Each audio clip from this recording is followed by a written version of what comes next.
Hi everyone, this is R. Shoshankar working as an assistant professor in Department of Computer Science and Engineering at Sagiram Krishnamraju Engineering College, Bhimavaram, Andhra Pradesh. Today I am going to teach a topic on multithreading in Java. Coming to the course, this topic presents multithreading, which is one of the core features supported by Java. The chapter introduces the need for expressing concurrency to support simultaneous operations within Java programs. It also introduces multithreading programming constructs in Java, including synchronization techniques with examples. Coming to the objectives, understand the importance of concurrency, understand multithreading in Java, create user-defined classes with a thread capability, write multi-threaded server programs, understand the concurrent issues with thread programming. These are the objectives of my topic. Coming to the multithreading, before we talk about multithreading, let's discuss about threads. A thread is a lightweight process that can run concurrently with other threads of the same process. Threads are independent because they all have separate path of execution. That's the reason if an exception occurs in one thread, it does not affect the execution of other threads. All threads of a process share the common memory. The process of executing multiple threads simultaneously is known as multithreading. It is a conceptual programming concept where a program is divided into two or more subprograms, which can be implemented at the same time in parallel. A multi-threaded programming contains two or more parts that can run concurrently. Each part of such a program is called a thread, and each thread defines a separate path of execution. A process consists of the memory space allocated by the operating system that can contain one or more threads. A thread cannot exist on its own. It must be a part of a process. Benefits of multithreading: enables programmer to do multiple things at one time. Programmers can divide a long program into threads and execute them in parallel, which eventually increases the speed of the program execution. Improved performance and concurrency, simultaneous access to multiple applications. Coming to the life cycle of a thread can be in any of the 5 following states. There are 5 states. One is newborn state, runnable state, running state, blocked state, dead state. Newborn state. When a thread object is created, a new thread is born and set to be in newborn state. Runnable state. If a thread is in this state, it means that the thread is ready for execution and waiting for the availability of the processor. If all threads in queue are of same priority, then they are given time slots for execution in round robin fashion. Running state. It means that the processor has given its time to the thread for execution. A thread keeps running until the following conditions occurs. A thread gives up its control on its own, and it can happen in the following situations. A thread gets suspended using suspend method, which can only be revived with resume method. A thread is made to sleep for a specified period of time using sleep method when time in milliseconds. A thread is made to wait for some event to occur using wait method. In this case, a thread can be scheduled to run again using notify method. A thread is preempted by a higher priority thread. blocked state. If a thread is prevented from entering into runnable state and subsequently running state, then a thread is said to be in blocked state. Dead state. A runnable thread enters the dead or terminated state when it completes its task or otherwise terminates. A thread goes through various stages in its life cycle. For example, a thread is born, started, runs, and then dies. The following diagram shows the complete life cycle of a thread. As I said, in the complete life cycle of a thread, there are 5 states. One is newborn state, blocked state, dead state, running state, and runnable state. So whenever a thread is inactive, automatically it may kill a thread. When a thread is inactive, they may blocked by using suspend method, sleep method, or wait method, and they can be unblocked by using resume method and notify method. Whereas coming to the sleep method, it stops for some milliseconds of a time. When we are using a suspend method to block a thread, it will be unblocked by using resume method. Whereas if you block a thread by using a wait method, it will be unblocked by using a notify method. So whenever a thread was created, it may cause in between, when once a thread was created, in between it may ready to kill a thread. So creating a thread, there are 2 ways to create a thread: by using an extends keyword, and second one by using an runnable interface. So every time a Java program starts up, one thread begins running, which is called as the main thread of the program, because it is the one that is executed when your program begins. Child threads are produced from main thread. Often it is the last thread to finish execution as it performs various shutdown operations. Creating a thread by using extends keyword. This is the one of the way to create a thread. A thread is to create a new class that extends thread, and then to create an instance of that class. The extending class must override the run method, which is the entry point for the new thread. It must also call start to begin execution of the new thread. The easiest way to create a thread is to create a class that extends thread class. To implement a thread, a class need only a single method called run method, which is declared as public void run method.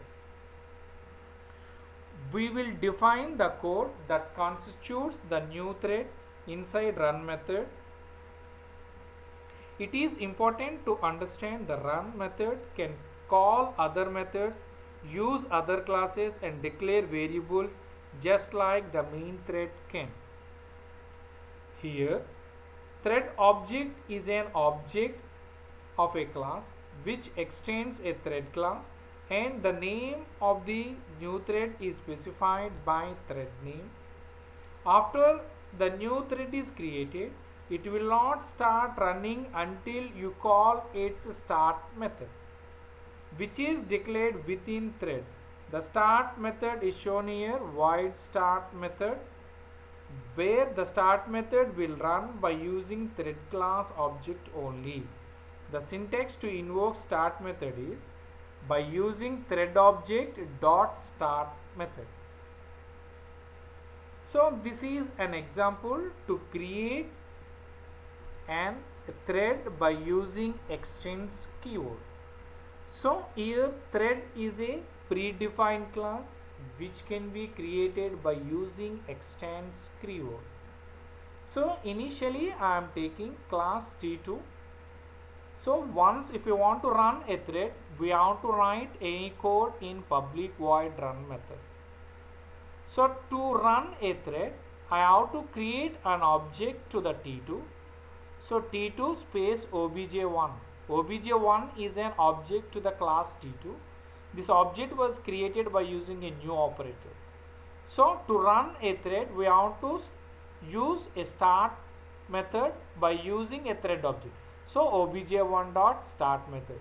Then immediately the code which is under the run method will execute.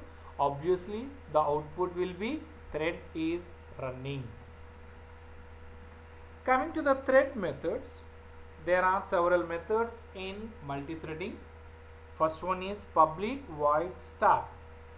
Starts the thread in a separate path of execution, then involves the run method on this thread object. Public void run method. If this thread object was instantiated using a separate runnable target, the run method is invoked on that runnable object. Public final void set name string name.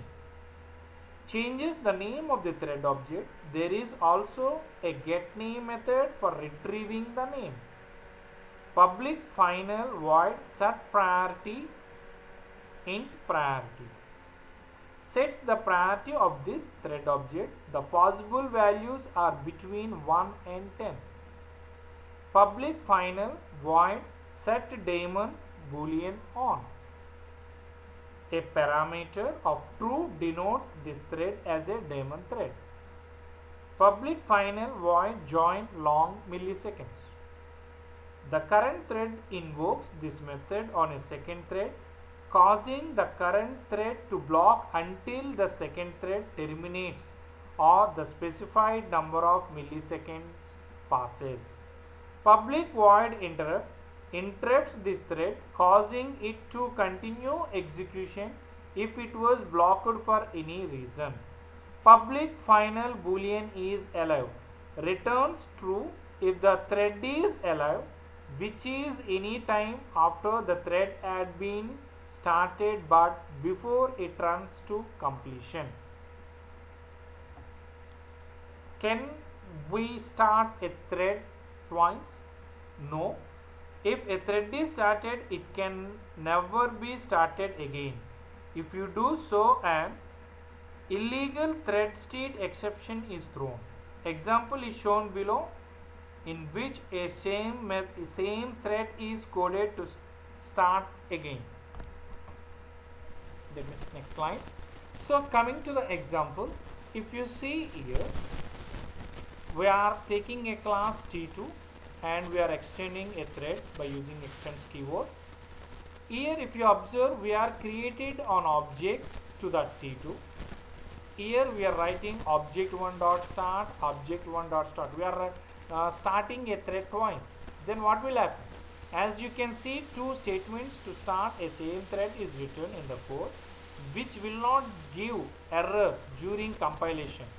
But when you run it, you can see an exception as shown in the output screenshot. That means here it's showing that illegal thread state exception, so that we cannot start a thread twice. Use of yield method causes the currently running thread to yield to any other threads of the same priority that are waiting to be scheduled. So this is an example.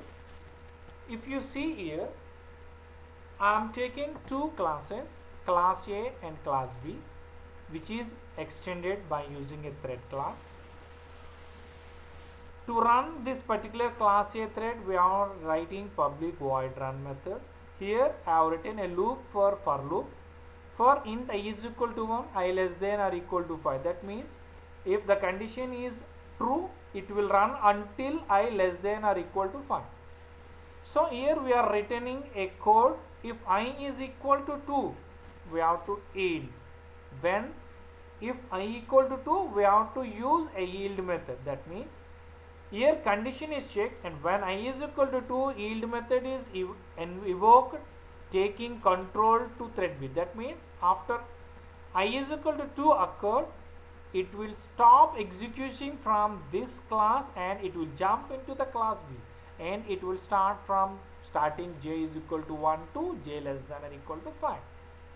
So to run this class A, I am created an object with the small a. To run class B, we are created an object with a small b. So To run both the classes, we are using a dot start method and b dot start method.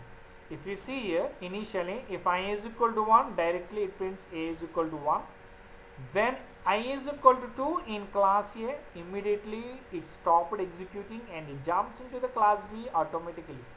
This is the use of yield method. Coming to use of stop method, the stop method kills the thread on execution. So if you see here, same program, but we are using a stop method. Whenever this condition occurred, if I equal to 2, condition is true, then immediately stop the thread. That means it will stop executing. So initially I is equal to 1, here the condition is failed, simply it will execute a is equal to 1. When the loop is incremented to I is equal to 2, 2 less than or equal to 5, condition is true, it will enter into the loop. If 2 equal to 2, if 2 double equal to 2, stop, that means the thread was stopped. So automatically the thread was executed by using stop method. Coming to the use of sleep method, causes the currently running thread to block for at least the specified number of milliseconds. So when if I equal to true, condition is true, then we have to stop a thread until 1000 milliseconds. Here 1000 is nothing but a time. Time is considered as a milliseconds. So when if you see here, condition is checked, and when if I equal to 2, sleep method is evoked, which asks the execution of the thread for 1000 milliseconds. When you see the output, there is no change, but there is a delay in time. That means I is equal to 1. After printing a is equal to 1 to a is equal to 2, it takes here the time for 1000 milliseconds. The output is right, but here if you see, it will take some delay to print after a is equal to 1. This is the use of sleep method. Coming to the use of suspend and resume method.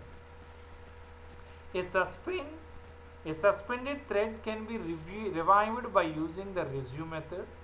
This approach is useful when we want to suspend a thread for some time due to certain reason but do not want to kill it. Following is the example in which two threads C class and A are created. Thread C is started ahead of thread A, but C is suspended using suspend method, causing thread A to get hold of the processor, allowing it to run, and when thread C is resumed using resume method, it runs to its completion. So this is an example for suspend and resume method. The program is divided into two slides. Initially in this slide we are showing two threads. One is class C and class A. In class A we are going to print I is equal to 1 to I less than or equal to 5. Coming to the class A, same we are printing from I is equal to 1 to I less than or equal to 5. Coming to the next slide of the next continuation of the part of the program, if you see here, coming to the class C, we are created an object C. Coming to the class A, we are created an object small a. And if you run both the threads C dot start and A dot start, after execution of a threads, what we have done, C dot suspend method. So although thread C, initially the thread C is started earlier than thread A, but due to suspend method, thread A gets completed ahead of thread C. Ahead of thread C. So after starting A dot start, immediately we are suspending a class C. So obviously it will stop the execution of the process of class C and it will execute class A. After that it will execute class C. This is a good example for suspend and resume method. Coming to the thread priorities, every Java thread has a priority that helps the operating system determine the order in which threads are scheduled. Java priorities are in the range between minimum priority, a constant of represented with 1, maximum priority, a constant of 10, normal priority, a constant of 5. Threads threads with higher priority are more important to a program and should be allocated processor time before lower priority threads. However, a thread priorities cannot guarantee the order in which threads execute and very much platform dependent. This is very important point here. Thread priorities cannot guarantee the order in which the threads execute and very much platform independent. And this is an example for priority. This is a simple basic example. Okay, so if you consider that there are two classes with class C and class A, in previous example we have shown for class C and class A. After that, for this example I have shown only half part.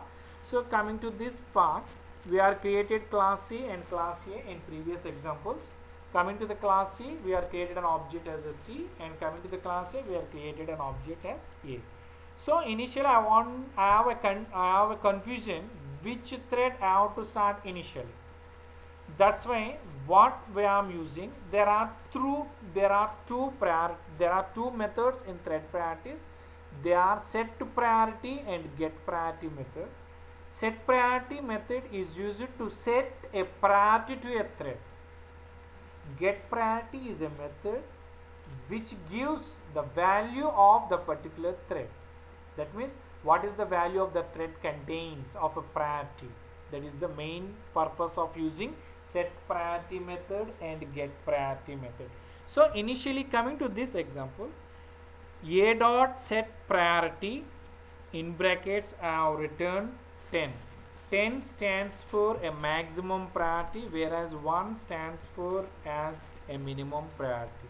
That means the thread A has been set with maximum priority and thread C sets with a priority with minimum priority, so that the value which is having an highest value, that will be considered as a highest priority. So initially A value will be, A thread class will be executed, and then it will goes for the C thread class.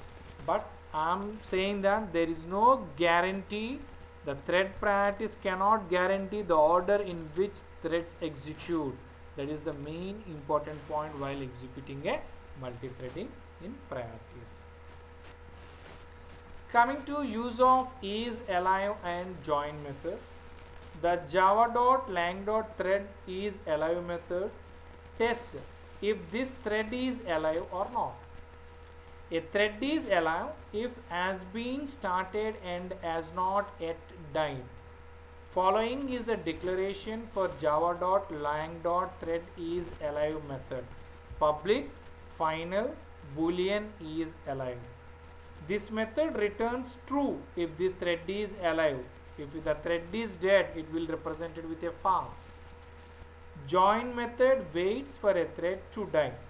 It causes the currently thread to stop executing until the thread it joins with completes its task. So this is an example. Here we are taking a class A which is having a single statement in run method.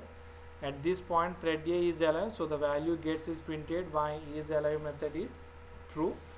Coming to the main function, if you see here a dot start, try a dot join method. Here join method is called from thread A, which stops executing of further statement until A is dead. So initially what will happen means, initially the thread state is started means immediately it will print status as a true. Obviously when a try block, when we are executing here, we are written a join method, immediately the thread was stopped. So immediately coming to the exception, we are written is alive method. When here the thread is stopped by using a join method, immediately the boolean value is represented with a false method. When initially if a thread was started, here the boolean value will be shown as a true. So is alive, the thread is alive means initially it will show as a true. When we are using a join method, the is alive method will be shown as a boolean value as a false. This is the method of join method and is alive method. And second phase is creating a thread by using implementing by runnable interface. So simply here we have to follow the following steps to implement runnable interface. Declare the class as implementing the runnable interface. Implement the run method. Create a thread by defining an object that is instantiated from this runnable class as the target of the thread. Call the thread start method to run the thread. This is a very good example to the runnable interface. So interface is the keyword to inherit interface to the class by using implements keyword. So simply to say, implements is a keyword to inherit the properties of an interface to the class. So T1 is a class here and runnable is an interface. That's why we are using implements keyword. Coming to the runnable interface, we have to concentrate on these 4 steps. First one, declare the class as implementing the runnable interface. As shown here, we are using implements runnable interface. At the same time, second step, we have to use implement the run method. Here we are using run method. Coming to the third step, create a thread by defining an object. Simply, we are creating a predefined class thread T, thread, an object as a T, and for this object, we are using the class T1 object as a target value. By using this object, when we are using start method, then only the content which is under run method will be executed. Coming to the runnable interface, first of all we have to check that the interface should be implemented by using implements keyword. Second one is that we have to run with a void run method, and third one we have to create this class object as a new by using new operator. And same thing, the predefined thread class has to create an object, and this obj1 object has to be passed as a parameter for the predefined class. By using predefined thread class object only, we have to start the runnable interface. Then only the statements which are under run method are going to be executed. So the thread is running will be executed. Coming to the synchronization, 2 or more threads need access to shared resource. The synchronized keyword creates a block of code as a critical section. Object with a critical section of code gets a lock associated with the object. To enter a critical section, a thread needs to obtain the corresponding object's lock. Simply, the syntax has been shown here, synchronized with some statements. Coming to the problem without using synchronization, in the following example method, update sum method is not synchronized and accessed by both the threads simultaneously, which results in inconsistent output. Making a method synchronized, Java creates a monitor and hands it over to the thread that calls the method first time. As long as the thread holds the monitor, no other thread can enter the synchronized section of the code. Writing the method as synchronized will make one thread enter the method until the execution is not complete. No other thread can access to the method. So this is a syntax, and the example was shown here by using update sum method. This is the method, this is the example for synchronization. Okay, thank you so much. I hope that the entire concept I have understood for you all. Thank you so much.